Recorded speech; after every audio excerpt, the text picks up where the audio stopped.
get one.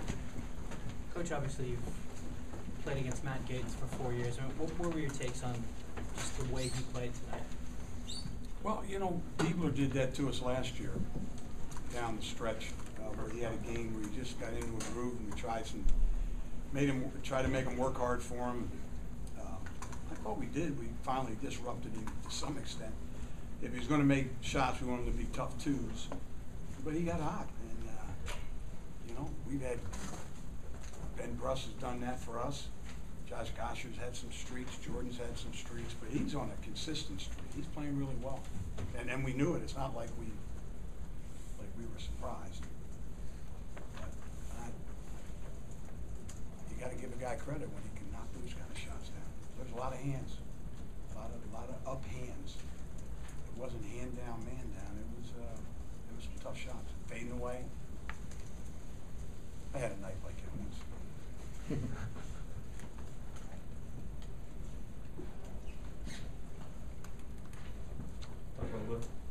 Talk about a look Rob gave you off the bench. He really gave you that spark that you needed in the second half. He did. Both he and Ben coming off the bench. Frank a little bit at times. Even Trey, in the few seconds that he was on there, came in and brought some energy. And we needed that. You know, guys were getting their breaks, getting back in and showing a little life. Defensively, we obviously did a much better job in the second half. Well, the shooting obviously by Gates was a key factor. That first half, what do you think was the reason behind the turnovers? You guys had more in the first half than you had in the game. Yeah. Bad decisions. That's why it's called a turnover.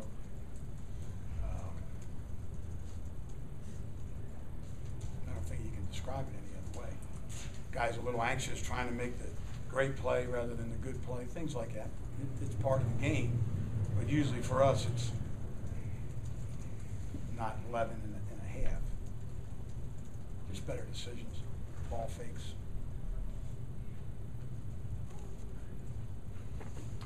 Obviously you've been good on the road this year, and even despite tonight losing tonight, what's your thoughts going into Sunday? Right. Tonight here on the road.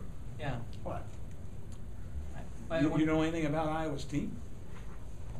Well, I guess what I wanted to ask is, well, that's what I meant to say is, still tonight, what are your thoughts now you go into Sunday, you get a huge game in Ohio State? Well, we'll prepare for them like we prepared for every other game. We know what we're facing. We know who they are, where they are. We'll find the gym and compete. They're a very good team, needless to say. What would you say to those who maybe just look at the box score and they just look at your schedule and they see that you lose 2 games to an Iowa team that isn't ranked? I know too much about the game to even, people don't talk like that to me because they don't want to insult my intelligence. So people wouldn't say, because they know Iowa's a good team, is what I mean. I don't mean your question's insulting at all, but people wouldn't talk to me like that because they know Iowa's a good team. Anybody that I know. We don't bang our heads taking bumps from anybody. The other team played better. Well, Ryan got off to such a hot start for you guys, and then what did Iowa do differently on him that took away some of his looks, that he just didn't score for such a long stretch for you guys? Anything different? Well, you know, maybe a guy says, wait a minute, I'm letting him catch the ball. I'm giving him too much space. Just like we try to do when somebody hits some shots. Make them work harder for their shots.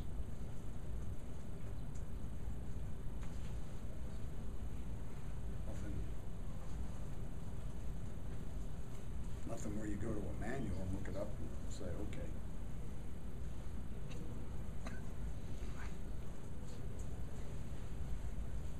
Wasn't open on the cuts. Probably because the defense took him away. It's not like he stopped trying to score. I think he still had a pretty good line.